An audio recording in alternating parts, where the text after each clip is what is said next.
கர்த்தருடைய பரிசுத்த நாமத்திற்கு மகிமை உண்டாகட்டும். இந்த அதிகாலை வேளையில ஆலய வளாகத்தில் வந்து அமர்ந்திருக்கிற உங்கள் ஒவ்வொருவரையும், நேரலையில் இணைக்கப்பட்டிருக்கிற ஒவ்வொருவரையும், வானத்தையும் பூமியையும் படைத்த ஆண்டவராகிய இயேசுவின் நாமத்தில் அன்போடு நான் வாழ்த்துகிறேன், வரவேற்கிறேன்.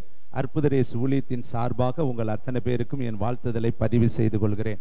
இந்த காலை செய்திக்கென்று தேவனுடைய ஆவியானவராலே தெளிவாக திட்டமாக உணர்த்தி வழிநடத்தின வார்த்தை 2 தீமோத்தேயு புஸ்தகம் 4ஆம் அதிகாரம் 5வது வார்த்தையை வாசிக்கலாம். நீயோ எல்லாவற்றிலும் மன தெளிவு உள்ளவனா இரு, தீங்கு அனுபவி, சுவிசேஷகனுடைய வேலையை செய், உன் ஊழியத்தை நிறைவேற்று. அருமையான தேவனுடைய பிள்ளைகளை, இந்த காலை வேளையில தேவனுடைய சத்தம் உண்டாகிற ஒரு வேலை. இந்த காலை வேளையில தேவன் நமக்கு ஒரு அருமையான ஆலோசனை உள்ள வார்த்தையை கொடுக்கிறாரு. நீயோ எல்லாவற்றிலும் மன தெளிவு உள்ளவனா இரு. இன்னைக்கு நம்முடைய வாழ்க்கையில அநேக காரியத்துல மன தெளிவு இல்லை. நம்ம என்ன செய்கிறோம் என்கிற தெளிவு இல்லை, எங்க போகிறோம் என்கிற மன தெளிவு இல்லை, அடுத்து நம்ம என்ன செய்ய போகிறோம் என்கிற ஒரு தெளிவற்ற நிலையில அநேகர் வாழ்ந்து கொண்டு இருக்கிறதை நம்ம பார்க்கிறோம். இன்னைக்கு யாரையாவது கேட்டீங்கன்னா என்னங்க செய்றீங்கன்னா, சும்மா போய்கிட்டு இருக்கிறோம்பாங்க. என்ன செய்யறீங்கன்னா, சும்மா நின்றுகிட்டு இருக்கிறேன்பாங்க. என்னத்துக்கு உங்க பிள்ளைகளை படிக்க வைக்கிறீங்கன்னா, ஏதோ ஒன்ன படிக்க வைக்கிறேன் அப்படிம்பாங்க. எப்படி இருக்கிறீங்கன்னா, ஏதோ இருக்கிறோம் அப்படிம்பாங்க. ஒரு தெளிவற்ற பேச்சு, தெளிவற்ற வாழ்க்கை, தெளிவற்ற நடத்தை, ஒரு திட்டமில்லாத வாழ்க்கையை இன்னைக்கு ஜனங்கள் வாழ்ந்து கொண்டு இருக்கிறதை நம்முடைய சூழ்ந்து இருக்கிற ஜனங்கள் நடுவில் நம்ம பார்க்கிறோம். ஆனா இன்னைக்கு பவுல் தீமோத்தேயுக்கு எழுதுறாரு, நீ அப்படி இருக்கக்கூடாது, உனக்கு ஒரு தெளிவு இருக்கணும், அந்த மனதுல ஒரு தெளிவுள்ளவனாக நீ இருக்கணும் என்று சொல்லி பவுலடிகள் வேதத்துல அழகாய் பவுலுக்கு எழுதுறாரு. இந்த கால வேளையில எப்படியெல்லாம் பரிசுத்தவான்களை தேவனுடைய ஆவியானவர் தெளிவுபடுத்தினார் என்பதை சில வசனங்களை உங்களுக்கு நான் நினைப்பூட்ட விரும்புகிறேன். எல்லாருடைய வாழ்க்கையிலும் தெளிவற்ற ஒரு நிலைமை வரும், என்ன செய்வது என்று தெரியாத ஒரு நிலைமை வரும், எங்கே போகிறோம் என்கிற ஒரு தடுமாற்றம் உள்ள ஒரு நிலை வரும். ஆனால் ஆவியானவருடைய உதவியோடு நம்ம தெளிந்த மனதுள்ளவர்களாய் வேதத்தை படித்தால் நமக்கு தெளிவை கர்த்தர் கொடுப்பார். பாருங்கள், தானியேல் எழுதின புஸ்தகம் 9ஆம் அதிகாரம் 22வது வசனத்துல 1044வது பக்கம். வேதாகமத்தை நீங்க வேகமா எடுப்பதற்காக பக்கத்தோடு நான் சொல்லுகிறேன். தானியேலின் தீர்க்க தரிசன புஸ்தகம் 9ஆம் அதிகாரம் 22வது வசனத்தை வாசிக்கலாம். அவன் எனக்கு தெளிவு உண்டாக்கி என்னோடு பேசி, தானியேலே, உனக்கு அறிவை உணர்த்தும்படி இப்பொழுது புறப்பட்டு வந்தேன். நீ மிகவும் பிரியமானவன், ஆதலால் நீ வேண்டிக் கொள்ள தொடங்கின பொழுதே கட்டளை வெளிப்பட்டது, நான் அதை அறிவிக்க வந்தேன். இப்பொழுதும் சொல்லுகிற வார்த்தைகளை நீ கவனித்து கேட்டு தரிசனத்தை அறிந்து கொள். இப்போ ஒரு தேவதூதன், கேப்ரியல் என்று சொல்லப்பட்ட தேவதூதன் தானியேலுக்கு தரிசனமாகி ஒரு காரியத்தை அவர் சொல்லுகிறாரு, அவன் எனக்கு தெளிவு உண்டாக்கி என்னோடு பேசினான். அப்ப தானியேல் தெளிவற்ற ஒரு நிலைமையில இருக்கிறான். ஏன்னா அவன் பார்த்த சொப்பனம், அவன் பார்த்த தரிசனம், அவனுக்கு உண்டான கடைசி கால வெளிப்பாடுகள் அவனுடைய இருதயத்தை கலங்க பண்ணினது, தடுமாற பண்ணினது, திகைக்க பண்ணினது. அவனுடைய இருதயத்தில் ஒரு பெரிய குழப்பத்தை கொண்டு வந்தது. இது எப்படி நடக்க போகிறது, இது எந்த காலத்து செய்தி என்று சொல்லி அவனுடைய இருதயம் கலக்கம் அடைந்து, திகில் அடைந்து, சோர்வடைந்து, திடனற்று போய், பலவீனப்பட்டு போய், அவன் குழப்பமாய் இருக்கிற ஒரு வேளையில தேவன் தம்முடைய தூதனாகிய கேப்ரியலை அனுப்பி, அங்க வேதம் சொல்லுது பாருங்கள், அவன் எனக்கு தெளிவு உண்டாக்கி.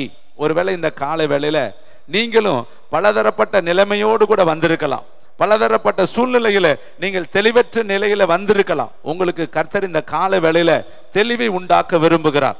தெளிவற்ற நிலைமையில வந்திருக்கிற உங்களுக்கு இந்த கால வேளையில ஒரு தெளிவை தர விரும்புகிறார். ஒருவேளை குடும்பத்தை எப்படி நடத்தணும் ஒரு தெளிவற்ற நிலைமையில நீ வாழ்ந்து கொண்டிருக்கலாம். பிள்ளைகளை எப்படி நடத்துவது, அவர்களை எங்கே படிக்க வைப்பது, அவர்களுடைய எதிர்காலத்தை எப்படி அமைப்பது என்று சொல்லி ஒரு தெளிவற்ற நிலையில நீ இந்த கால வேளையில பலதரப்பட்ட சூழ்நிலையில நீ குழப்பத்திற்கு நடுவில் நீ வந்திருக்கலாம். ஏதோ ஒரு விதத்துல உன்னுடைய மனதுல தெளிவு இல்லாமல் இருக்கலாம். பிள்ளைகளை எங்க திருமணம் முடித்து கொடுப்பது, எங்க வீடு கட்டுவது, எங்க தொழிலை ஆரம்பிப்பது, எப்படி குடும்பத்தை நடத்துவது, எப்படி இந்த பிள்ளைகளை ஒழுங்குபடுத்துவது, எப்படி இந்த உலகத்துல நான் ஜெயமுள்ள வாழ்க்கை வாழ்வது என்று சொல்லி பலதர காரியத்துல உன்னுடைய இருதயத்துல தெளிவற்ற ஒரு நிலைமையில இந்த கால வேளையில இருப்பாய் என்று சொன்னால், உனக்குத்தான் பரிசுத்த ஆவியானவர் இந்த கால வேளையில தெளிவை உண்டாக்கி உன்னை திருப்திப்படுத்தி உன்னை நீதியின் பாதையில நடத்த அவர் பேசிக் கொண்டிருக்கிறார்.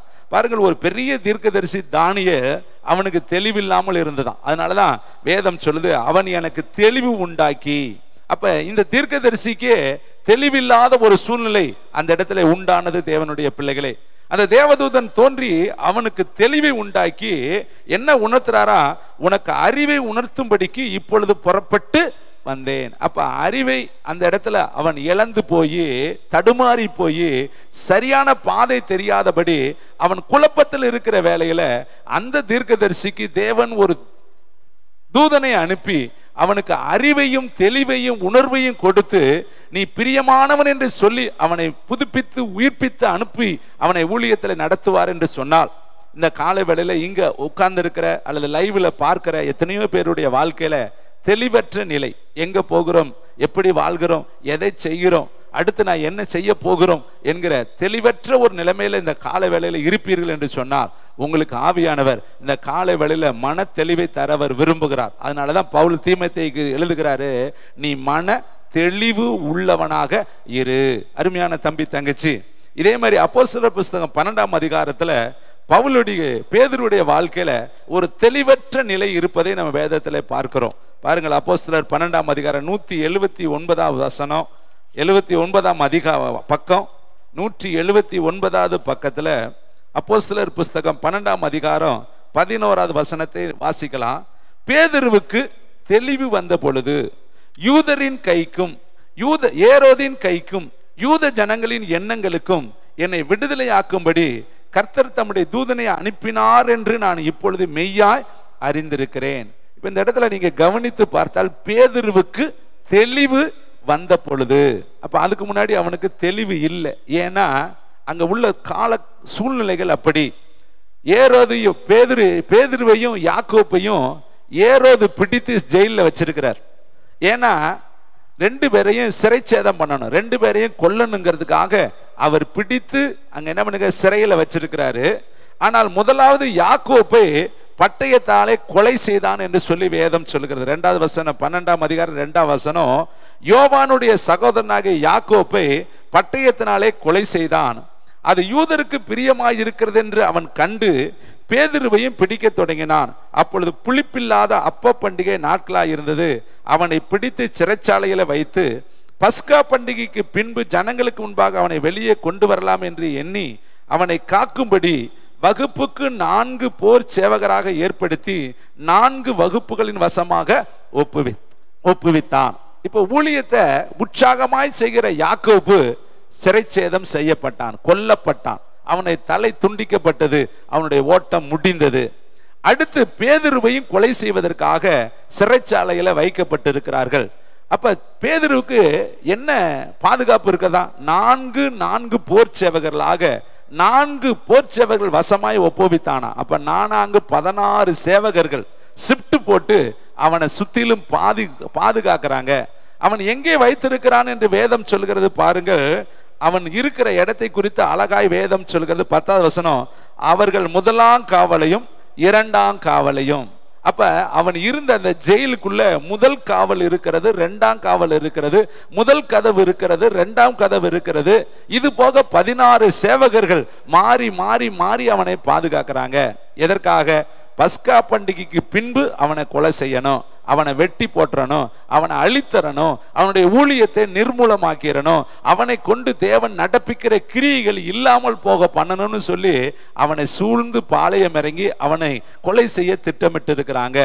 இந்த காலகட்டத்தில் பேதுரு சோர்ந்து போய் மன குழம்பி போய் தடுமாறி போய் அவன் வேதம் சொல்கிறது. பாருங்கள், அவன் நித்திரையா இருந்தான் என்று சொல்லி வேதம் சொல்கிறது. ஏனென்றால் அவனுக்கு அந்த கால சூழ்நிலைகள் ஒரு விதமான பயத்தையும் திகிலையும் சோர்வையும் கொடுத்துருச்சு. பாருங்க 7ஆம் வசனம், அப்பொழுது கர்த்தருடைய தூதன் அங்கே வந்து நின்றான், அறையிலே வெளிச்சம் பிரகாசித்தது, அவன் பேதுருவை விலாவிலே தட்டி சீக்கிரமாய் எழுந்திரு என்று அவனை எழுப்பினான், உடனே சங்கிலிகள் அவன் கையில் இருந்து விழுந்தது. அப்ப இவன் ஜெயில இருந்தாலும் எப்படி இருக்கிறான்? நித்திரை செய்து கொண்டு இருக்கிறான். அப்படின்னா என்ன அர்த்தம்? சோர்ந்து போயிட்டான், நம்பிக்கையை இழந்து போயிட்டான், தடுமாறி போயிட்டான், மனதுல தெளிவில்லாமல் போயிட்டான். தேவன் தனக்கு நிறைய வாக்குத்தத்தம் கொடுத்திருக்கிறாரு, அதெல்லாம் நடக்கும் என்கிற நம்பிக்கை அற்று போயிட்டான். கர்த்தர் இவனை கொண்டு என்ன சொன்னாரு? நீ கேதுருவாய், உன்னை பேதுருவாய் நீ இருக்கிற, நீ நாணலா இருக்கிற, உன்னை நான் பாறையாக மாற்றுவேன். மீன் பிடித்து கொண்டிருக்கிற உன்னை மனுஷரை பிடிக்கிறவர்களாய் நான் மாற்றுவேன். உனக்கு பரலோகத்தினுடைய திறவுகோலை நான் தருகிறேன். நீ பூமியில எவைகளை கட்டுவியோ அவை பரலோகத்துல கட்டப்படும், நீ பூமியில எவைகளை கட்டவிழ்க்கிறையோ அவை பரலோகத்துல கட்டவிழ்க்கப்படும் சொல்லி கர்த்தர் அவனை குறித்து நிறைய தீர்க்க தரிசனங்களை சொல்லி இருந்தாரு. ஆனால் அத்தனையும் அவன் மறந்தவனாக, அவைகளை நினைப்ப அற்றவனாக அவன் இப்பொழுது கண் சொருகி போன ஒரு நிலைமையில, அவன் தன் ஜீவனுக்காக நம்பிக்கையற்ற ஒரு நிலையில அவன் ஜெயிலுக்குள்ள, அந்த சிறைச்சாலைக்குள்ள அவன் வைக்கப்பட்டிருக்கிறதை நாம் பார்க்கிறோம். ஒருவேளை அருமையான தம்பி, தங்கச்சி, தாயே, தகப்பனே, இந்த கால வேளையில தேவன் உனக்கு நிறைய வாக்கு தத்தங்களை கொடுத்திருக்கிறாரு. ஒருவேளை அந்த சூழ்நிலைகள் அவைகளை உனக்கு மறக்க பண்ணி இருக்கலாம். குடும்ப பிரச்சனைகள் உன்னை அந்த வாக்குத்தத்தங்களை மறக்க பண்ணி இருக்கலாம். அல்லது உன்னுடைய சரீரத்தில் வந்திருக்கிற வியாதிகள் அந்த வாக்குத்தத்தங்களை மறக்க பண்ணி இருக்கலாம். அல்லது பிள்ளைகளுடைய நெருக்கங்கள், கணவனுடைய நெருக்கங்கள், அல்லது உன்னுடைய பொருளாதார கஷ்டங்கள் அந்த வாக்குத்தத்தங்களை உனக்கு மறக்க பண்ணி இருக்கலாம். எப்படி இவனுக்கு பாருங்க, எத்தனையோ வாக்குத்தத்தங்களை கர்த்தர் கொடுத்திருந்தார், ஆனால் அத்தனையும் மறந்து போனவனாக, நம்பிக்கையை இழந்து போனவனாக, தடுமாறி போனவனாக அந்த சூழ்நிலையில அவன் கட்டப்பட்டிருக்கிறான். காரணம் வேதம் சொல்லுது, தேவனுடைய தூதனானவர் அவனுக்கு என்ன கொடுத்தார் என்று வேதம் சொல்லுது, பேதுருவுக்கு தெளிவு வந்த பொழுது. அப்ப அதுக்கு முன்னாடி என்ன இல்ல? தெளிவு இல்லை. என்ன செய்ய போறோம், எப்படி நம்ம விடுதலையாக்க போறோம், எப்படி நம்ம வெளியே போக போறோம், நம்மளை சுற்றிலும் இவ்வளவு போர் சேவகர்கள் இருக்கிறாங்களே, இப்படி முதலாம் காவலுக்குள்ளும் இரண்டாம் காவலுக்குள்ளும் நான் வைக்கப்பட்டு இருக்கிறேனே, கர்த்தர் என்னை கொண்டு செய்த காரியங்கள் எல்லாம் உண்மையா அல்லது பொய்யா, ஏன் என்னுடைய வாழ்க்கையில இவ்வளவு உத்தரவுகள் என்று சொல்லி அவன் குழம்பி போய், தடுமாறி போய், அவனுடைய இருதயம் அப்படியே இருளடைந்து போய் அவன் சோர்ந்து போய் இருந்தான். அதனாலதான் வேதம் சொல்லுது, தேவன் அவனுக்கு தெளிவை உண்டாக்கினார். ஒருவேளை இன்றைக்கு இந்த இடத்துல அமர்ந்திருக்கிற உங்களுக்கும் அநேகருக்கு தெளிவற்ற ஒரு நிலைமை இருக்கலாம். உங்களை எதிர்காலத்தை குறித்து ஒரு தெளிவு இல்லாமல் இருக்கலாம், உங்கள் ஊழியத்தை குறித்து ஒரு தெளிவு இல்லாமல் இருக்கலாம், உங்களுடைய குடும்பத்தை குறித்து ஒரு தெளிவு இல்லாமல் இருக்கலாம், உங்கள் பிள்ளைகளை குறித்து ஒரு தெளிவு இல்லாமல் இருக்கலாம். பாருங்க, ஏசப்பாட்ட ஒருத்தர் வந்து சொல்றேன், நீர் ஏதாவது செய்யக்கூடுமானால் எங்க மேல மனமிறங்கி எங்களுக்கு உதவி செய்யும். இந்த என் பிள்ளையோ ஒரு முறை தீக்குள்ள விழுகிறான், ஒரு முறை தண்ணிக்குள்ள விழுகிறான், இவனை எங்கெங்கயோ நான் கொண்டுட்டு போனேன், இவர்களை சுகமாக்க யாராலுமே கூடாமல் போயிற்று. உம்முடைய சீசர்களிடத்துல எல்லாம் நான் கொண்டுட்டு போனேன், இவனை சுகமாக்க அவர்களால் கூடாமல் போயிற்று என்று சொல்லி ஒரு தெளிவற்ற நிலைமையில அவன் பேசுறான். என்ன சொல்றான் பாருங்க, ஏதாவது செய்யக்கூடுமானா நீ மனமிறங்கி இவனுக்கு உதவி செய்யும். ஏன்னா இவன் தீக்குள்ள விழுகிறான், தண்ணிக்குள்ள விழுகிறான், இவனை கொல்லும்படி பயங்கரமான காரியங்கள் இவனுக்குள்ள நடக்குதுன்னு சொல்லி ஒரு நம்பிக்கையற்ற நிலைமையில அவன் பேசுவதை நான் வேதத்துல பார்க்கிறோம். ஒருவேளை இன்னைக்கு காலை வேளையில நீங்களும் அதே மனநிலைமையில வந்திருக்கலாம். அடுத்து நாங்க என்ன செய்ய போகிறோம், எங்க குடும்பம் எப்படி நடக்க போகுது, எங்க பிள்ளைகளுடைய எதிர்காலம் எப்படி அமைய போகுது, என் பிள்ளை நான் விரும்புகிறபடி வாழ்க்கை அமைப்பாளா, என்னுடைய பிள்ளைகளுடைய தேவைகள் சந்திக்கப்படுமா, என்னுடைய ஆயுசு காலங்கள் பெருகுமா, எனக்கு இருக்கிற வியாதிகள் மறையுமா, எனக்குன்னு ஒரு நல்ல ஒரு காலங்களை கர்த்தர் வைத்திருக்கிறாரா என்கிற நம்பிக்கை அற்று போய் மனக்குழப்பத்தோடு வந்திருக்கிற உனக்கு தான் கர்த்தர் இந்த கால வேளையில மன தெளிவை தரும்படி கர்த்தர் பேசிக் கொண்டிருக்கிறார். பாருங்கள், இங்க இவனுக்கு மன தெளிவு இல்லாமல் போனது. அதனாலதான் பேதுருவுக்கு தெளிவு வந்த பொழுது அவன் நினைக்கிறான், ஏரோதின் கைக்கும் யூத ஜனங்களின் எண்ணங்களுக்கும் என்னை விடுதலையாக்கும்படி கர்த்தர் தம்முடைய தூதனை அனுப்பினார் என்று இப்பொழுது மெய்யாக நான் அறிந்திருக்கிறேன். இன்னைக்கு உங்களுக்கு ஒரு ப்ராஃபட்டிக் சொல்றேன், நிச்சயமாய் எண்ணங்களுக்கும் நினைவுகளுக்கும் மேலாக தேவன் மகிமையான காரியங்களை செய்வார். அதனாலதான் ஏசாயால சொல்றாரு, உன் நினைவுகள் என்னுடைய நினைவுகள் அல்ல, உன்னுடைய யோசனைகள் என்னுடைய யோசனைகளும் அல்ல, உன்னுடைய நினைவுகளையும் எண்ணங்களையும் விட என்னுடைய நினைவுகளும் எண்ணங்களும் யோசனைகளும் வானத்துக்கும் பூமிக்கும் உள்ள வித்தியாசமாய் இருக்கிறது. பாருங்க, ஏரோதின் கைக்கும் யூத ஜனங்களின் எண்ணங்களுக்கும் கர்த்தர் என்னை விடுதலையாக்கினார் என்று மெய்யாகவே நான் இப்பொழுது அறிந்திருக்கிறேன் என்று சொல்லி பேதுரு சொல்வதை வேதத்திலே பார்க்கிறோம். இன்னொரு மனிதனுக்கு கர்த்தர் எப்படி தெளிவு கொடுத்தார் என்று சொல்லி வேதத்திலே பார்த்து ஒரு 4 நபர்களை இந்த கால வேளையில உங்கள் மத்தியில வைக்க விரும்புகிறேன். நீதிமொழிகளின் புஸ்தகம் 8ஆம் அதிகாரம் 9வது வசனத்தை வாசித்து பார்க்கலாம். 829வது பக்கம், சாலமோன் எழுதின நீதிமொழிகள் புஸ்தகம். எப்போ ஒரு மனிதனுடைய வாழ்க்கையில, தேங்க்யூ வண்டர்ஃபுல் த ஹோலி ஸ்பிரிட், 769வது பக்கம், 769வது பக்கம், நீதிமொழிகள் 8ஆம் அதிகாரம் 9வது வசனம். Thank you Jesus. அவைகள் எல்லாம் புத்தியுள்ளவனுக்கு தெளிவும் ஞானத்தை பெற்றவர்களுக்கு யதார்த்தமுமாயிருக்கும். வெள்ளியை பார்க்கலும் என் புத்திமதியையும் பசும்பொன்னை பார்க்கலும் ஞானத்தையும் அங்கீகரித்து கொள்ளுங்கள். இந்த 1வது வசனத்துல இருந்து நீங்க படித்து பார்த்தா ஞானத்தை குறித்து சாலமோன் ராஜா பேசிக்கொண்டு வருகிறார். ஞானம் தெருவில் இருந்து கூப்பிடுகிறது இல்லையோ, வீதிகளிலே அது சத்தமிடுகிறது இல்லையோ என்று சொல்லி அந்த ஞானத்தை குறித்தே அவர் இந்த வசனங்களிலே பேசிக்கொண்டு வர்றாரு. நீங்க மேல் 8வது வசனத்தை பார்த்தீங்கன்னா புரியும். என் வாயின் வாக்குகள் எல்லாம் நீதியானவைகள், அவைகளில் புரட்டும் விபரீதமும் இல்லை, அவைகள் எல்லாம் புத்தியுள்ளவனுக்கு தெளிவை கொடுக்கும். அப்ப தேவனுடைய வார்த்தை நீதியானவைகள், தேவனுடைய வார்த்தைகளில புரட்டும் விபரீதமும் இல்லை. இந்த வார்த்தைகளை நீங்கள் கூர்மையாய் படித்தாலே உங்களுடைய வாழ்க்கையில மன தெளிவு உண்டாகும் தேவனுடைய பிள்ளைகளே. அதனாலதான் சங்கீதக்காரர் வேதத்துல முதல் சங்கீதத்துல எழுதுறாரு, கர்த்தருடைய வேதத்துல இரவும் பகலும் தியானமாயிருக்கிற மனுஷன் பாக்கியவான், அவன் செய்வது எல்லாம் வாக்கியம். இந்த வேதத்தை கருத்தா நீங்க படித்தாலே உனக்கு மனதில் ஒரு நல்ல தெளிவு வந்துடும். எப்படி வாழணும், எப்படி ஜெபிக்கணும், எப்படி கர்த்தரை ஆராதிக்கணும், எப்படி வேதத்தை படிக்கணும், வேதத்தை எப்படி கை கொள்ளணும், பரலோகத்துக்கு போவதற்கு எது வழி என்பதை இந்த வேதம் நமக்கு அழகாய் போதிக்கும். ஒரு 4 பேர்கள் வேதத்துல எவ்வளவு தெளிவுள்ள வாழ்க்கை வாழ்ந்தார்கள் என்பதை நான் உங்கள் மத்தியில் வைக்க விரும்புகிறேன். அதற்கு ஆதாரமாக ஏசாயா தீர்க்கதரிசி புஸ்தகம் 26ஆம் அதிகாரம் 3வது வசனத்தை நான் வாசித்து பார்க்கலாம். 829வது பக்கம். Thank you Lord Jesus. ஏசாயா தீர்க்கதரிசி புஸ்தகம் 26ஆம் அதிகாரம் 3வது வார்த்தையை இது எடுத்துக்காட்டான முன் உதாரணமான வார்த்தையாய் வைக்க விரும்புகிறேன்.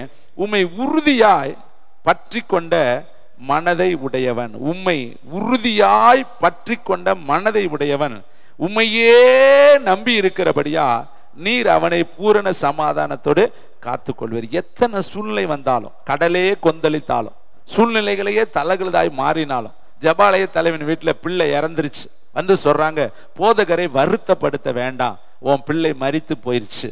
குழப்பமான ஒரு சூழ்நிலை, குழப்பமான ஒரு செய்தி, தடுமாறும்படியான ஒரு செய்தி, எதிர்பாராத ஒரு செய்தி. இவன் நம்பிக்கையோடு இயேசுவை கூட்டிக் கொண்டு வர்றான். ஆனா அங்க நடந்திருக்கிறது நம்பிக்கைக்கு மாறான ஒரு செய்தி நடந்திருக்கிறது. என்ன செய்தி? உன் பிள்ளை மரித்து போச்சு.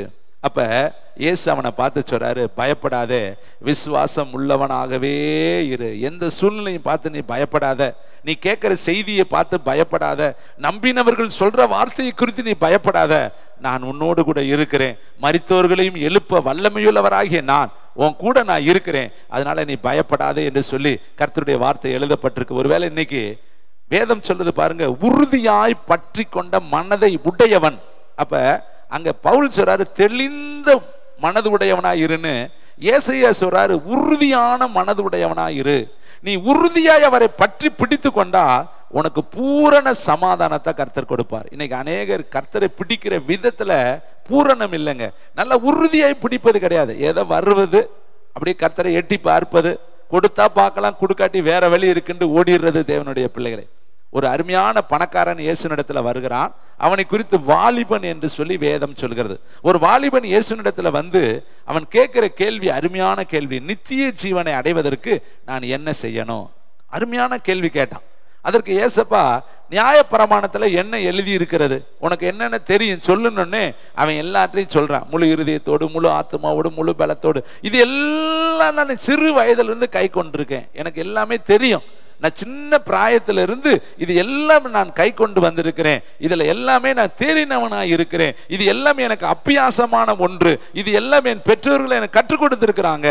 அப்ப ஏசப்பா சொல்ற ஒரு வார்த்தை, சரி இது எல்லாம் கை கொண்டார் சந்தோஷம் தான், ஆனா உனக்கு உண்டானது எல்லாம் விற்று ஏழைகளுக்கு கொடுத்துட்டு நீ என் பின்னாடி வா, அப்பொழுது பரலோகத்துல உன் பலன் மிகுதியா இருக்கும் என்று சொன்ன பொழுது அவன் என்ன செய்தான் என்று வேதம் சொல்லுது, வருத்தத்தோடு இயேசுவை விட்டு அவன் போயிட்டான். அப்ப நியாயப்பிரமாணத்தெல்லாம் கை கொண்டான், நியாயப்பிரமாணமெல்லாம் அவனுக்கு தெரியுது, ஆனா இயேசுவுக்காக இழப்பதற்கு அவன் ஆயத்தமா இல்லை, இயேசுவுக்காக விட்டு கொடுப்பதற்கு அவன் ஆயத்தமா இல்லை.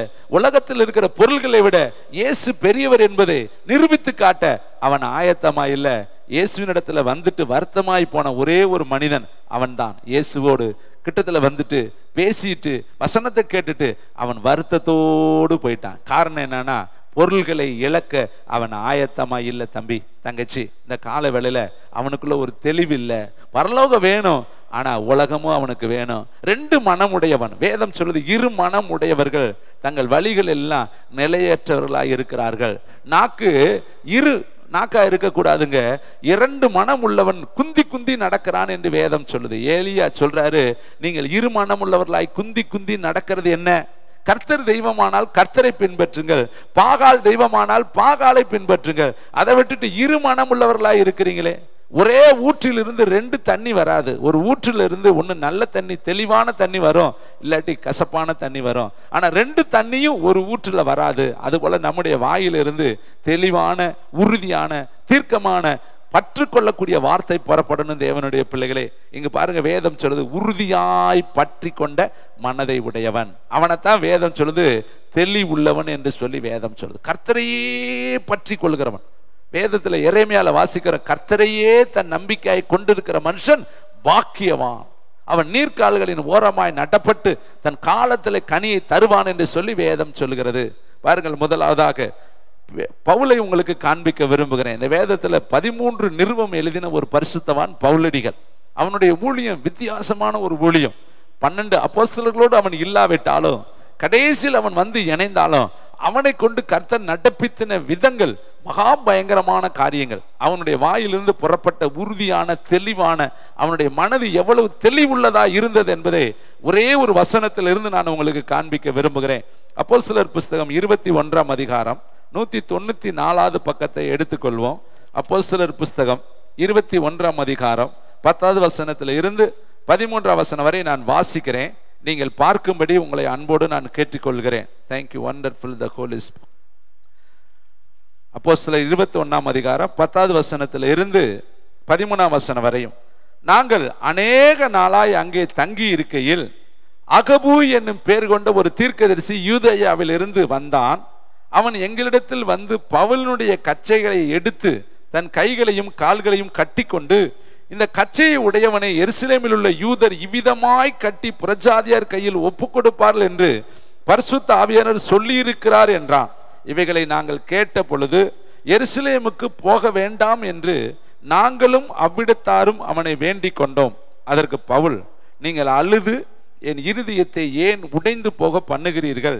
எருசலேமில் நான் கர்த்தராகிய இயேசு கிறிஸ்துவின் நாமத்திற்காக கட்டப்படுவதற்கு மாத்திரமல்ல, மரிப்பதற்கும் ஆயத்தமாயிருக்கிறேன் என்றான். அருமையான தம்பி தங்கச்சி, இன்னைக்கு பவுல் தீமோத்தேயுக்கு எழுதும் பொழுது சொல்றார், மன தெளிவுள்ளவனாயிரு, தீங்கு அனுபவி, சுவிசேஷத்தினுடைய வேலையை செய், உன் ஊழியத்தை நிறைவேற்று.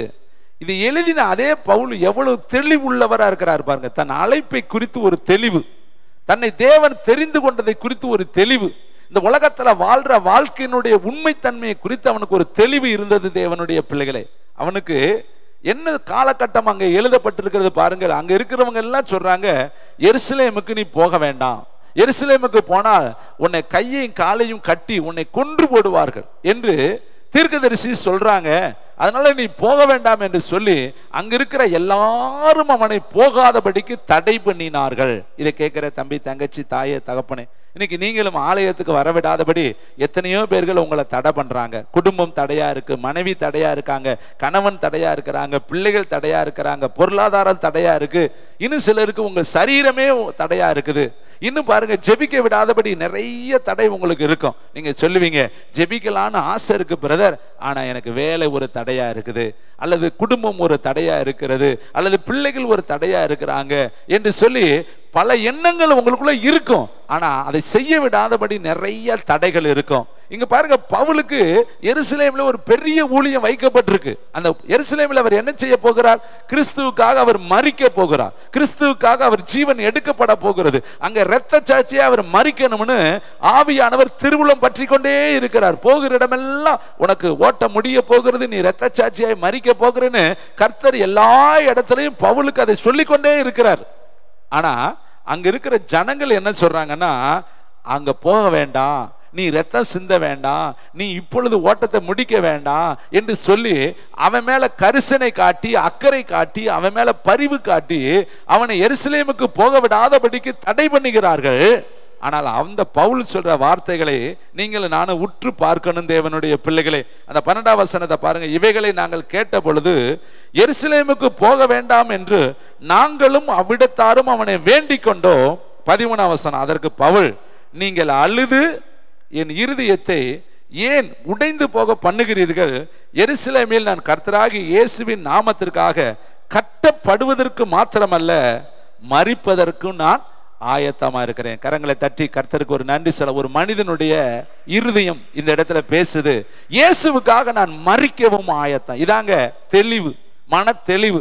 இதுதான் பவுல் அங்க வலியுறுத்துறாரு. நீ மன தெளிவுள்ளவனா இரு. தீங்கு அனுபவி. ஊழியம் என்பது தீங்குங்க. ஆவிக்குரிய வாழ்க்கை என்பது பலவிதமான தீங்கு உள்ளது தேவனுடைய பிள்ளைகளே.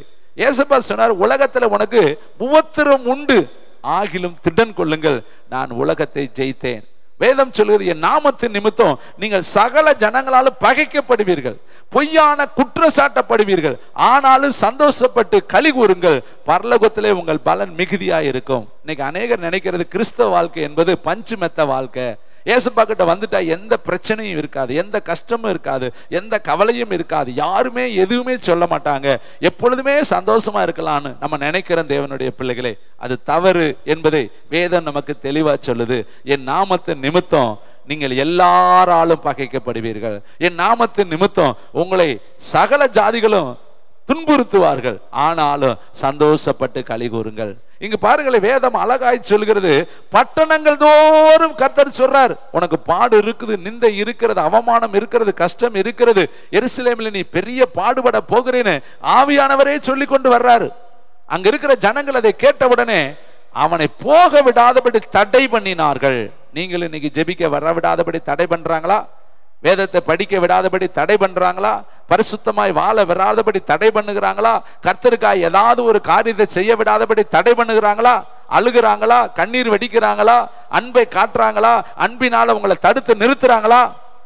பாருங்க, சிம்சோனை ஒரு பெண் என்ன பண்ணாலாம், வசப்படுத்தினான், நயம் காட்டினாலாம். அவனை எப்படியாவது அவனுடைய பலத்தை உறிந்து கொள்ள, அவனுடைய வாழ்க்கையில் இருக்கிற ரகசியத்தை அறிந்து கொள்ள நயம் காட்டினாள் என்று சொல்லி வேதம் சொல்லுகிறது. யோசேப்பை பாவத்துல விழுக்காட்ட ஒரு பெண் தினம் தினம் தினம் கண் போட்டாள் என்று சொல்லி வேதம் சொல்லுகிறது. ஆனா அந்த யோசேப்பு என்ன சொன்னா தெரியுமா? தேவனுக்கு விரோதமாய் பாவம் செய்வது எப்படி? யோசேப்பு ஜெயிச்சுட்டான், ஆனா சிம்சோன் அந்த இடத்துல தோல்வி அடைந்து போனான். தேவனுடைய பிள்ளைகளை, இதை கேட்கிற தம்பி, தங்கச்சி, தாயே, தகப்பனே, ஆதாம் ஏவாளுடைய வார்த்தையில விழுந்து போனான், ஆனால் யோபுடைய மனைவியுடைய வார்த்தையில விழுந்து போகாதபடி நிமிர்ந்து நின்று சொன்னான். பைத்தியக்காரி பேசுறது போல பேசுறியே. அந்த வார்த்தையை ஆதாம் சொல்லி இருந்தால் இன்னைக்கு இந்த உலகத்திற்கு பாவமே வந்திருக்காதபடி கர்த்தர் பாதுகாத்திருப்பார். ஆதாம் மனைவியுடைய வார்த்தையில விழுந்து போனான், ஆனா யோபு மனைவியுடைய வார்த்தையில விழுந்து போகல. யோசேப்பு அவள் கண்ணு போட்ட பொழுதும் விழுந்து போகல, ஆனா சிம்சோன் நயம் காட்டின பொழுது விழுந்து போனான். ரகசியத்தை எல்லாம் சொல்லிட்டான், மனசுல உள்ளது எல்லாத்தையும் அவளிடத்துல கொட்டி தீர்த்துட்டான். அவனுக்கு தெளிவற்ற ஒரு மனதை இருந்ததை நம்ம இந்த இடத்துல வேதத்துல பார்க்கிறோம். ஆனால் யோசேப்புக்கு ஒரு தெளிவுள்ள மனம் இருந்ததை வேதத்துல பார்க்கிறோம். ஆதாமுக்கு தெளிவற்ற மனம் இருந்ததை வேதத்துல பார்க்கிறோம். ஆனா யோபுவுக்கு தெளிவுள்ள ஒரு மனம் இருந்ததை நம்ம வேதத்துல பார்க்கிறோம். யோபு சொல்றார், கர்த்தர் கொடுத்தார், கர்த்தர் எடுத்தார், கர்த்தருடைய பரிசுத்த நாமத்திற்கு ஸ்தோத்திரம், என் உதடுகளால் நான் பாவம் செய்ய மாட்டேன், தேவனை நான் குறை சொல்ல மாட்டேன் என்று சொல்லி யோபு தெளிவுள்ள ஒருவனா இருந்தான் என்று சொல்லி வேதம் நமக்கு சொல்லுகிறது. இதை கேட்கிற தம்பி, தங்கச்சி, இன்னைக்கு கஷ்டத்தினால உன் மனசுல குழப்பம் வருதா? ஜபம் குறையுதா? வேத வாசிப்பு குறையுதா? பரிசுத்தம் குறையுதா? அப்ப நீ இன்னும் தெளிவுள்ளவன் அல்ல என்பதை நீ வருத்தத்தோடு தெரிந்து கொள்ளணும் தம்பி, தங்கச்சி. போத்திரமோ, வியாகுலமோ, நாசமோசமோ, பட்டயமோ, துறைதனங்களோ, நிகழ்காரியங்களோ, வருங்காரியங்களோ எதுவும் என் தேவனுடைய அன்பிலிருந்து என்னை பிரிக்க மாட்டாது என்று நான் நிச்சயித்திருக்கிறேன் என்று எழுதியிருக்கிற வார்த்தை உங்களுடைய வாழ்க்கையில உண்டாகணும் தம்பி, தங்கச்சி. அருமையான பவுல இன்னொரு வார்த்தையை சொல்றாரு, நான் எதற்காக பிடிக்கப்பட்டேனோ அதற்கு நேராய் நான் போகிறேன், பரம அழைப்புதலின் பந்தய பொருளுக்காக லெக்கை நோக்கி நான் போகிறேன். கிறிஸ்துவின் அன்பு என்னை நெருக்குகிறது, ஏவுகிறது. அருமையான தம்பி, தங்கச்சி, இந்த பவுல் சொல்றாரு, சாகவும் நான் ஆயத்தம். இதே வார்த்தையை ஏசப்பா சொல்றதை நான் உங்களுக்கு காண்பிக்க விரும்புகிறேன். மத்தேயு புஸ்தகம் 16ஆம் அதிகாரம் 25வது பக்கத்தை எடுத்துக்கொள்வோம். புதிய ஏற்பாட்டில் 25வது பக்கம். பேதுருக்கிட்ட ஏசப்பா பேசும் பொழுது சொல்ற ஒரு ஆழமான மகிமையான ஒரு வார்த்தையை இந்த காலை வேளையில உங்கள் மத்தியில் நினைவுபடுத்த விரும்புகிறேன். எல்லாம் நீங்க படிச்ச பகுதி தான். மத்தேயு புஸ்தகம் 25வது பக்கம், மத்தேயு 16ஆம் அதிகாரம் 21வது வசனத்துல இருந்து. அது முதல் இயேசு தாம் எருசலேமுக்கு போய் மூப்பராலும் பிரதான ஆசாரியராலும் வேத பாரகராலும் பல பாடுபட்டு கொலையுண்டு 3ஆம் நாளில் எழுந்திருக்க வேண்டும் என்பதை தம்முடைய சீசர்களுக்கு சொல்ல தொடங்கினார். எல்லாவற்றையும் முன்கூட்டியே கர்த்தர் சொல்றார். உங்களுக்கும் அப்படிதாங்க. உன்னை என்ன செய்ய போகிறேன், உன்னை கொண்டு நான் எப்படி மகிமைப்பட போகிறேன், உன்னை கொண்டு என்னென்ன ஊழியங்களை அவர் வைத்திருக்கிறார் எல்லாத்தையும் முன்னாடி சொல்லிடுவாருங்க. வேதம் சொல்லுது, ஆபிரகாமுக்கு என் ரகசியத்தை மறைப்பேனோ. கர்த்தர் எப்பொழுதுமே மறைச்சு வைக்கிறவர் கிடையாதுங்க. ஆபிரகாம் கிட்ட வந்து சொல்றாரு, உற்பவ காலகட்டத்துல வருவேன். அழகா சொல்லிட்டார், முன்னாடியே சொல்லிட்டார். இவன் உனக்கு புத்திரன் அல்ல, உன் கற்பத்திலிருந்து தான் ஒரு புத்திரன் வருவான், உன் சந்ததியிலிருந்தே நான் சந்ததியை உருவாக்குவேன், உன் கருவிலிருந்தே நான் உருவாக்குவேன், அவன் வானத்து நட்சத்திரங்களை போல இருப்பான், கடற்கரை மணலத்தனையா இருப்பான். கர்த்தர் முன்கூட்டியே 25 ஆண்டுகளுக்கு முன்னாடியே அவனுக்கு வாக்கு கொடுத்துட்டார், சொன்னாரு. ஆனா நிறைவேற்றுவாரு. அது வரையும் நம்ம கர்த்தருக்காய் பொறுமையோடு காத்திருந்து நம்முடைய கூப்பிடுதலுக்கு அவர் செவி சாய்க்கும்படி நம்ம காத்திருக்கணும். தம்பி தங்கச்சி, இங்க பாருங்க, சீசர்களுக்கு 16ஆம் அதிகாரத்திலேயே எல்லாத்தையும் சொல்றாரு. என்ன சொல்றாரு? நாம் எருசலேமுக்கு போகணும், மூப்பர்களாலும் பிரதான ஆசாரியர்களாலும் வேத பாரகர்களாலும் பல பாடுகள் பட்டு கொலையுண்டு 3ஆம் நாளிலே எழுந்திருக்க வேண்டும் என்பதை தம்முடைய சீசர்களுக்கு சொல்ல தொடங்கினார். எல்லாவற்றையும் சொல்ல ஆரம்பிச்சிட்டார். நான் இனி என்னுடைய வாழ்க்கையில நான் அநேக உபத்திரவத்தின் வழியா போகணும். மூப்பர்களாலும் வேத பாரகர்களாலும் இன்னும் பிரதான ஆசாரியர்களாலும் எனக்கு அவமானங்கள், நிந்தைகள், பரியாசங்கள், சிலுவைகள், உபத்திரவங்கள் உண்டு என்பதை தம்முடைய சீசர்களுக்கு அப்படியே லேச மயில் இலையில சொல்ல ஆரம்பித்தார். அதுக்கு சீசர்கள் சொல்ற வார்த்தையை பாருங்க, 23ஆம் வசனம். அப்பொழுது பேதுரு அவரை தனியே அழைத்து கொண்டு போய், ஆண்டவரே, இதுக்கு உமக்கு நேரிடக்கூடாது, இது உமக்கு சம்பவிப்பதில்லை என்று அவரை கடிந்து கொள்ள தொடங்கினான். இப்ப நம்முடைய வாழ்க்கையிலையும் இதே மாதிரி தாங்க. நமக்கு தேவன் வைத்திருக்கிற ஊழியத்தை செய்ய விடாதபடி அன்பினால இன்னைக்கு அநேகர் தடுத்து நிறுத்திடுறாங்க. இன்னைக்கு அன்பு தாங்க, மனுஷ அன்பு தேவனுடைய திட்டத்தை உடைக்குது. தேவனுடைய பிள்ளைகளை, தேவன் உங்களை கொண்டு செய்ய வேண்டிய தீர்மானங்களை, திட்டங்களை செய்ய விடாதபடி குறுக்க யாராவது ஒருத்தருடைய அன்பு வந்து தடுத்து நிறுத்திடுது. நம்ம அந்த மனுஷ அன்பை பார்த்து தேவ திட்டத்தை நம்ம விட்டுறோம். தேவனுடைய பிள்ளைகளை, இவன் பாருங்க, பேதுரு இயேசுவை தனியா கூட்டிட்டு போறானா, இருக்கிறதுல தனியா அழைத்து கொண்டு போய் இயேசுவை பார்த்து பேதுரு சொல்றான், இது உமக்கு நேரிடக்கூடாது, இது உமக்கு சம்பவிப்பதில்லை என்று இயேசுவை அவன் கடிந்து கொண்டானா. ஒரு மனுஷன் தேவனை கடிந்து கொள்றான். எதுக்கு? உனக்கு உபத்திரம் வேண்டாம், உனக்கு கஷ்டம் வேண்டாம், உனக்கு சிலுவை வேண்டாம், உனக்கு அவமானம் வேண்டாம், உனக்கு நிந்த வேண்டாம், உன்னை காரி துப்ப வேண்டாம், நீ சிலுவையில போய் ரத்த சிந்த வேண்டாம். அவனுக்கு இயேசு என்ன பதில் சொன்னார் தெரியுமா? அடுத்த வசனம் பாரு. பேதுரு அவரோ திரும்பி பேதுருவை பார்த்து என்ன வார்த்தை சொல்றாரு? எனக்கு பின்னாக போ. ஒரே வரியில சாத்தானேங்கிறார். அப்ப பேதுருக்குள்ள இருந்து பேசின ஆவி யாரு? பிசாசு. என்ன சொல்லுது? சிலுவை வேண்டாம், ரத்த சிந்துதல் வேண்டாம், அவமானம் வேண்டாம், நிந்தை வேண்டாம், உன் வாழ்க்கையில பாடுகள் வேண்டான்னு பிசாசு பேதுருக்குள்ள நுழைஞ்சு இயேசுவுக்கு விரோதமா பேசுது. இன்னைக்கு உன்னையும் தேவ சித்தத்துல போக விடாதபடி அன்பினால பேசுறாங்கன்னு நம்ம நினைக்கிறோம். இல்லைங்க, அவங்களுக்குள்ள இருக்கிற ஆவி சாத்தான் தாவீதை ஏவினானா, யூதாஸ் காரியத்தை ஏவினானா, சாத்தான் யூதாஸ்குள் புகுந்தானா. அப்ப யாருக்குள்ளேயும் பிசாசு புகுந்துரும். இடம் கொடுத்தா 2000 பிசாசு உள்ள போயிடும். நம்ம நினைக்கிற ஆளை பார்ப்போம், ஆனா அவங்களுக்குள்ள ஆவி நமக்கு தெரியாமல் போய் வருது. தேவனுடைய பிள்ளைகளை, ஒரு திமிர்வாதக்காரனை கொண்டு வரும் பொழுது இயேசு பிசாசை அதட்டினார் என்று வேதம் சொல்லுது. அடுத்த நிமிஷம் அவனுக்கு தெளிவு வந்தது. ஊமை ஆவி, செவிட்டின் ஆவி, குருட்டின் ஆவி, சப்பானியின் ஆவி, இந்த ஆவிகள் எல்லாம் துரத்தின உடனே அவர்கள் விடுதலை அடைந்தார்கள். அப்ப அந்த ஆவி எங்க இருக்குது? மனுஷனுக்குள்ள இருக்குது. இங்க பாருங்களே, பேதுருக்குள்ள ஒரு ஆவி உள்ள இருக்குது. என்ன ஆவி? இயேசுவை தேவ சித்தத்தை நிறைவேற்ற விடாதபடி தடுக்கிற ஆவி. 23ஆம் வசனத்தை பாருங்களே. இயேசு சொல்றாரு, பேதுரு அவனை அவரோ திரும்பி பேதுருவை பார்த்து, எனக்கு பின்னாக போ சாத்தானே, நீ எனக்கு இடரலா இருக்கிறாய், தேவனுக்கு ஏற்றவைகளை சிந்திக்காமல் மனுஷனுக்கு ஏற்றவைகளை ரெண்டு சிந்தனை இருக்கு. நம்ம இன்னைக்கு எதை சிந்திக்கிறோம்? தேவனுக்கு ஏற்றதை சிந்திக்கிறோமா, மனுஷனுக்கு ஏற்றதை சிந்திக்கிறோமா? எப்ப பார்த்தாலுமே பேதுரு இது மார்த்தாள் மாதிரியே சிந்திக்கிறது. அந்த வேலை இந்த வேலை, அதை செய்யணும் இதை செய்யணும், அங்கே போகணும் இங்கே போகணும், இங்கே இடம் வாங்கணும் அங்கே இடம் வாங்கணும், இங்கே பிள்ளைய படிக்க வைக்கணும் அங்கே பிள்ளைய படிக்க வைக்கணும், நம்ம பிள்ளைக்கு அதை செய்யணும் இதை இதெல்லாம் மனுஷனுக்கு ஏற்றவைகள். ஆனால் தேவனுக்கு ஏற்றவைகள் நம்ம பிள்ளைய கர்த்தருக்காக ஊழியத்துக்கு கொடுக்கணும், ஊழியம் செய்யணும், ஆத்மா ஆதாயம் பண்ணணும், இங்கே ஆத்மாக்களை ரெடி பண்ணணும். இப்படி கர்த்தரை குறித்து நம்ம எதை சிந்திக்கிறோம்? கர்த்தர் சொல்றாரு பேதுருவே, நீ தேவனுக்கு ஏற்றவைகளை சிந்திக்காமல் மனுஷனுக்கு ஏற்றவைகளையே சிந்திக்கிறியே. நான் எதற்காக இந்த உலகத்துக்கு அனுப்பப்பட்டேன்? பிதா என்னை எதுக்கு அனுப்பி வச்சார்? பிரதான ஆசாரியர்களை பார்த்து பயந்து கொள்ள ஒளிந்து கொள்ளவா? வேத பாரகளை பார்த்து ஓடி ஒளியவா? அல்லது எருசலேமில் இருக்கிற ஜனங்களை பார்த்து என்னை தப்புவித்துக் கொள்வதற்காகவா? மரியாளும் யோசேப்பும் இயேசுவை தேடி வந்த பொழுது இயேசு சொன்னார், என்னை ஏன் நீங்க தேடினீங்க? அவங்க சொல்றாங்க, விசாரத்தோடு நாங்கள் உண்மை தேடினோம். நீங்க எதுக்கு விசாரத்தோடு தேடுறீங்க? நான் பிதாவுக்கு அடுத்து இருக்க வேண்டியது என்று உங்களுக்கு தெரியாதா? அப்ப பிதாவுக்கு அடுத்து இருக்கணுங்கிறது இயேசுவுக்கு நல்ல தெளிவா இருந்தார். நான் எதற்கு அனுப்பப்பட்டிருக்கிறேன், என் ஊழியம் என்ன, என்னுடைய நோக்கம் என்ன, என்னுடைய திட்டம் என்ன, எதற்காக பிதா இந்த உலகத்துக்கு என்னை அனுப்பி இருக்கிறாருன்னு இயேசுவுக்கு நல்ல தெளிவு இருந்தது. அதனாலதான் அவர் தெளிவா நடந்து கொண்டார். மனுஷ அன்பில் அவர் மயங்கல, அம்மா அப்பா பேசுறாங்கன்னு சொல்லி அவர் கீழ்ப்படியல.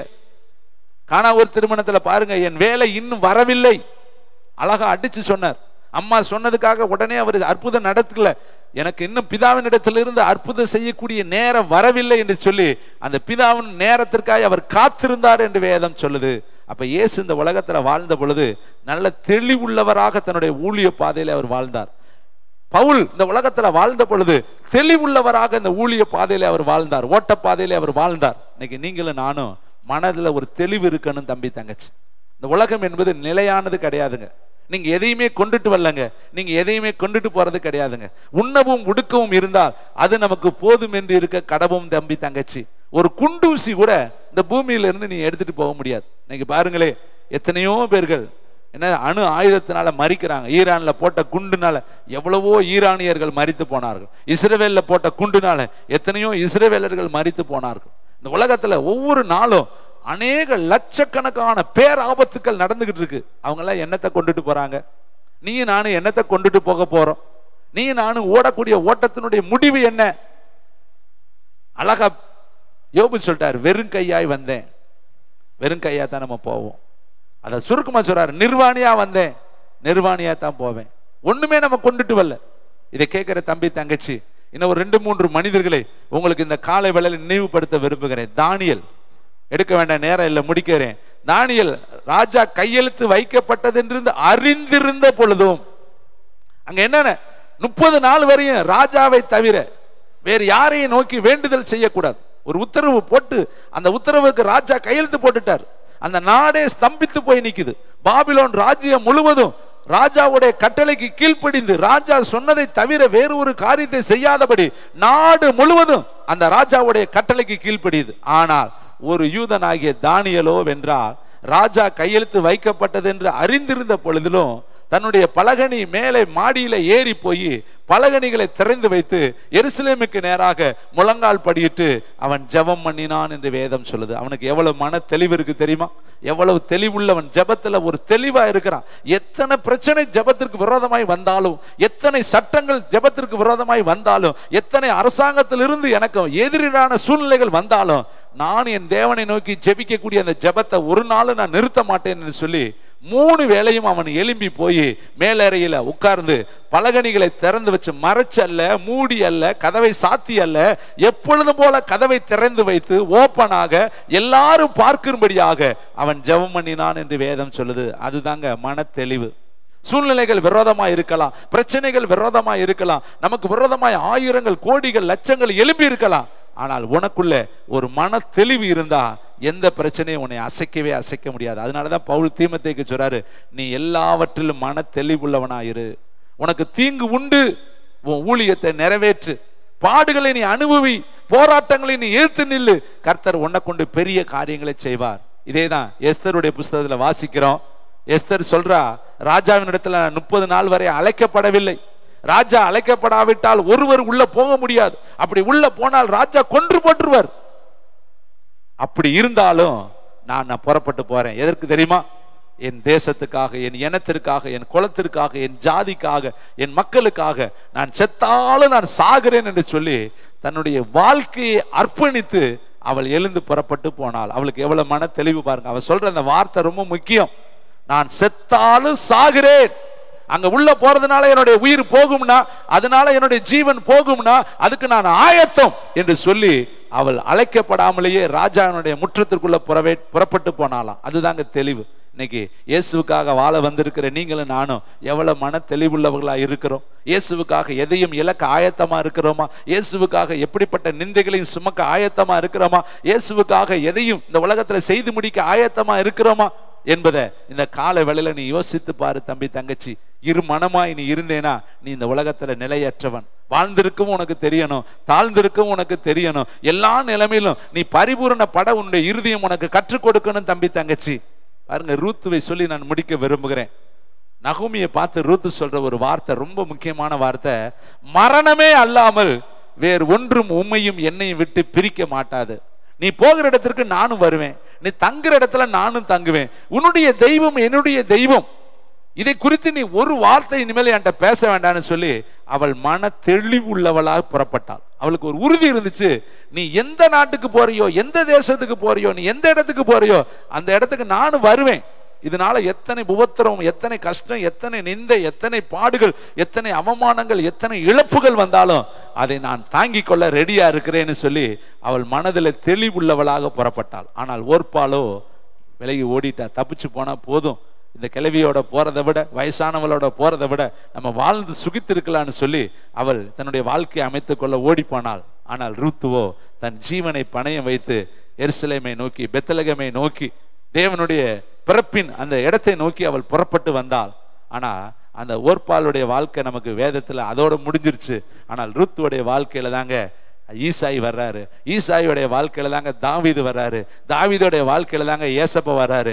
அந்த சந்ததியில தான் இன்னைக்கு நீங்களும் நானும் இருக்கிறோம். அன்னைக்கு ரூத்து எடுத்த அந்த உறுதி, மன தெளிவு இன்னைக்கு வரையும் அவளுடைய பெயர் வேதத்துல எழுதப்பட்டிருக்கு தம்பி, தங்கச்சி. இன்னைக்கு காலை வேளையில கர்த்தர் உங்களுக்கும் எனக்கு சொல்ற ஒரே ஒரு அருமையான காலை ஆலோசனை, நீ மன தெளிவுள்ளவனாயிரு, தீங்கு அனுபவி. உனக்கு தீங்கு உண்டு, வேதனை உண்டு, அவமானம் உண்டு, பரியாசம் உண்டு, கேலி பண்ணுவார்கள், உன்னை கிண்டல் பண்ணுவார்கள், உன்னை பலவிதமான உபாதைகளை உன்னை சொல்லுவார்கள். ஆனாலும் கர்த்தருக்காக நீ அதெல்லாம் சகிக்கணும். சகித்தேனா உனக்கு பரலோகத்துல அதிக பலன் உண்டு. எல்லாரும் எழும்பி நின்று பரலோகத்துக்கு நேர கைகளை உயர்த்தி இந்த கால வேளையில உங்களுக்குள்ள இருக்கிற மன குழப்பங்களை எடுத்து போடுங்க. உங்களுக்குள்ள இருக்கிற சோர்வுகளை நீக்குங்க. உங்களுக்குள்ள இருக்கிற பலதரப்பட்ட தடுமாற்றங்களை எடுத்து போடுங்க. உன் மனதை இதமிடப்பட்டு கர்த்தருக்கு நேராய் உன்னுடைய மனது திரும்பட்டும். ஹல்லேலூயா. ரீபா ரீபா ரபா லரபா. நல்ல பிதாவே, இந்த சத்தம் கேட்கிற ஒவ்வொருவரும் கர்த்தருக்கு நேராய் திரும்புவார்களாக. ஒவ்வொருத்தருடைய வாழ்க்கையும் கர்த்தருக்கு நேராய் திருப்பப்படுவதாக. ஒவ்வொருவரும் மன தெளிவுள்ளவர்களாய் மாறுவார்களாக. பவுல் தீமோத்தேயுக்கு சொன்னது போல இந்த கால வேளையில இந்த சபைக்கு நான் சொல்லுகிறேன், ஒவ்வொருவரும் தெளிவுள்ள வாழ்க்கை வாழ்ந்து கர்த்தருக்கு நேராய் ஒவ்வொருவரும் ஓட்டத்தை ஓட உதவி செய்யும். எல்லா மகிமையும் உமக்கு இயேசுவின் நாமத்தில் பிதாவே.